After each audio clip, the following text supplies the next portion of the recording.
встречать весну нужно без лишних килограммов, поэтому в качестве начинки для блинов предлагаю сырный соус со шпинатом. Понадобится пармезан, немного зелени, сметанка.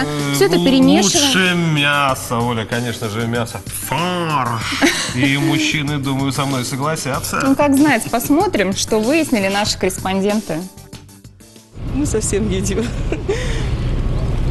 И со сметаной, и с вареньем любят ребятишки, с ягодами. В основном, конечно же, там, клубничным, вишневым, там, мне нравится. Мед, все, чтобы было сладко. С вареньем, со сметаной, с рыбой. Все такие более рецепты из интернета в основном берем.